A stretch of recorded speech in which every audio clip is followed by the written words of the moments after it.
I come from a humble background. I remember growing up in a house with electricity issues where we could spend the whole night in darkness. As a result, we used to spend most of the nights outside, enjoying the moonlight and making stories as a family. But one thing captured my attention. It was the stars.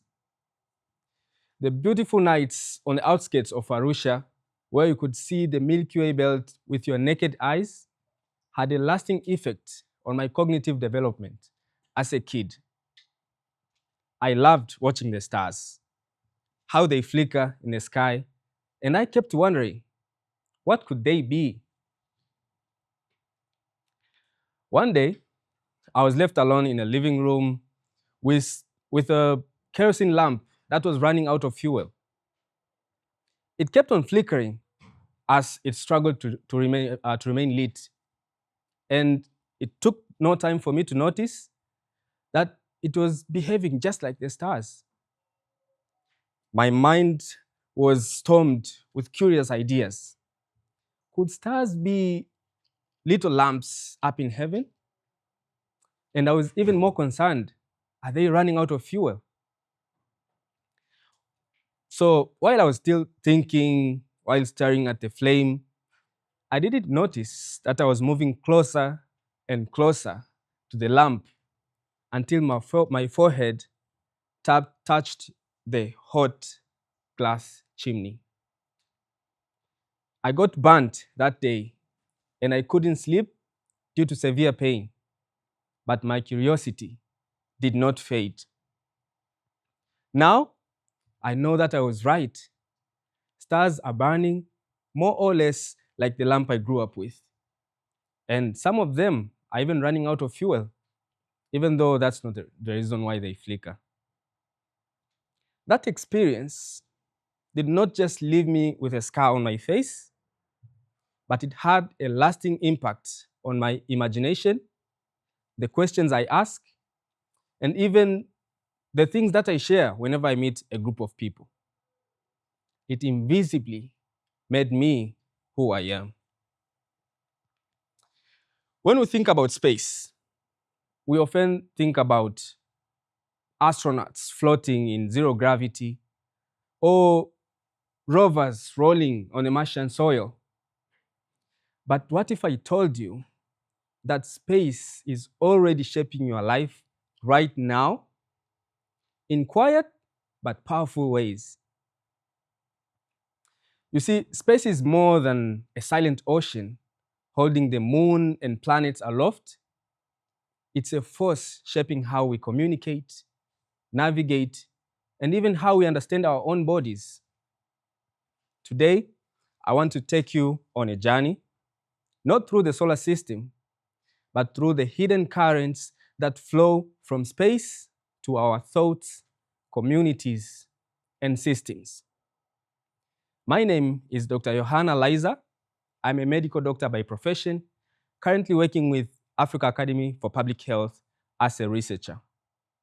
I'm very passionate about astronomy and space exploration, where I serve as the local lead for the NASA International Space Apps Challenge, organizing annual hackathons related to space exploration here in Dar es Salaam. I'm the founder of Tanzania Space Education and Innovation Agency, where we sensitize our community about peaceful uses of outer space and space technologies. I'm also the national point of contact for the Space Generation Advisory Council, where I represent Tanzanian students and young professionals to the United Nations Office of Outer Space Affairs on matters related to space exploration in our country and beyond. I want us to start not by looking up, but by looking inwards. Before space transformed our technologies, it transformed our perspectives. Many astronauts report experiencing a phenomenon called the overview effect. The overview effect is a fresh way of looking at our world that astronauts describe when they see Earth from space. From that vantage point, our world appears suspended in the void, fragile, and without borders, just one shared home floating in the vastness of space. It rewires how they think about conflicts, climate, and humanity. They come back changed, not because of what they saw, but because of what they realized. That everything we know about us, about life, about consciousness exists on that tiny blue dot. We don't need to go to space to experience this. Satellite imagery, virtual reality, and even apps like Google Earth offer glimpses that challenge our perspective. This view of our planet encourages us to see the world as interconnected, our problems as shared, and our responsibility as collective, shouting unity, unity, unity. Moreover, space research has contributed to mental health strategies where studies done on isolation aboard space stations and analog missions have informed psychological support techniques that we use in our health settings and even during pandemic lockdowns. You all remember the COVID-19 pandemic, those challenging times when people worldwide suffered from prolonged isolation, similar to what astronauts face in space. Luckily, these effects were already studied with space research. And from these strategies like maintaining structured routines, regular exercises, and even purposeful activities were identified to be most effective coping mechanisms. These psychological benefits are subtle but powerful. Space technologies also affect our societies. With the rise of the World Wide Web, social media has become one of the most common ways that our communities use to interact. How many of you here came with a Bolt or Uber today? Yes, I often do that a lot. We use mobile phones to make calls over long distances. We all use television, right? At the core of all these services are space technologies. You know, space is not just for scientists wearing white lab coats or billionaires catching rockets mid-air.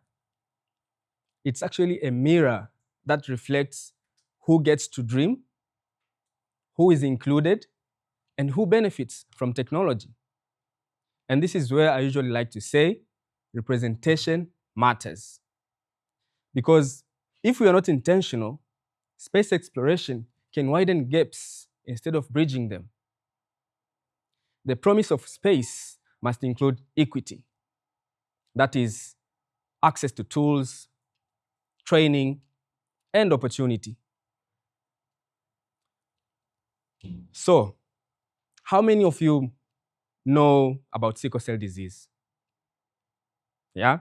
Did you know that Tanzania records about 8,000 to 11,000 live births with sickle cell disease annually, ranking it as the fourth highest in the world by the number of affected newborns? And despite all the great efforts and studies done by renowned experts in our country, about 50% to 75% of children born with sickle cell disease die by the age of 5 without proper care. But Have we looked at these pressing issues from another angle? From space, a number of hematological studies done aboard the space station with promising results. The space station is an orbiting laboratory about 400 kilometers above us. These studies have been done with promising results thanks to the microgravity of the outer space. Now, here's where it gets interesting. These conditions like red blood cell destruction or blood clotting challenges in space, they have very resemblance with sickle cell disease, the symptoms and complications of the disease.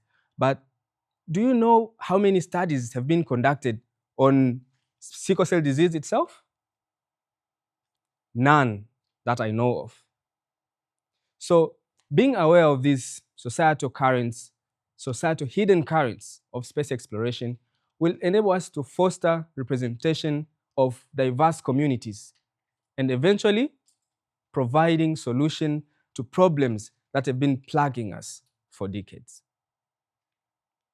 Even the sun has a role to play in your life. Solar storms, which are massive waves of energetic particles from the sun, can disrupt satellites, global positioning system, and power grids. You may not notice yourself, but your mobile banking, flight paths, and even weather forecasting can all be affected. These hidden waves of energy remind us of how dependent we are on the stability of space infrastructure. Take GPS, for example. We all use GPS in our phones, in our cars, and even in apps that deliver food to our doorsteps. GPS works by using satellite signals to tell you exactly where you are. But here's the catch. If a few of these satellites stop working due to a solar storm, then the system could fail.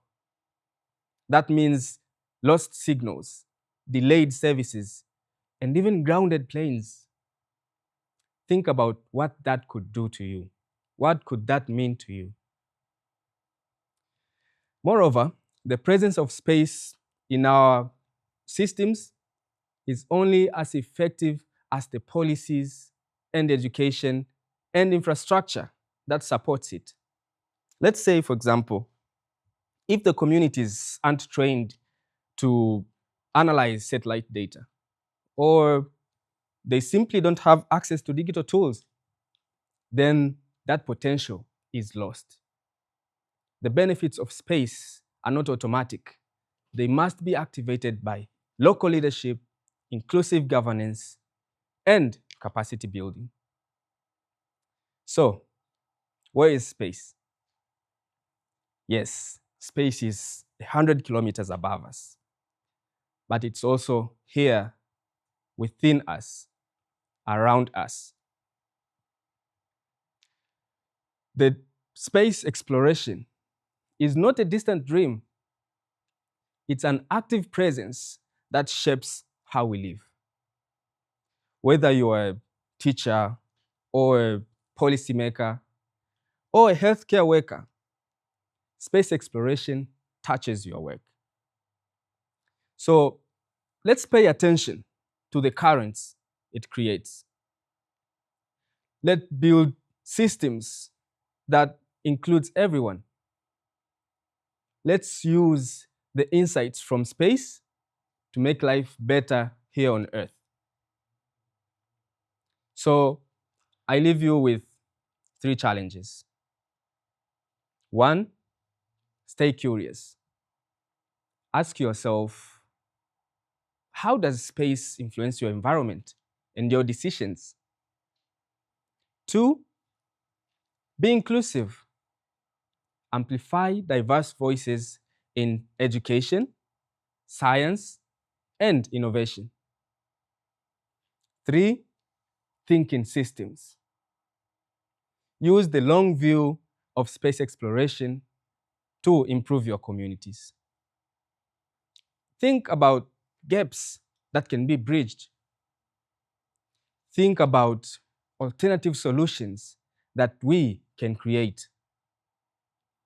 Think outside the globe. Because in the end, we don't explore space to escape Earth, but we explore it to better understand how to live well together right here. Thank you very much.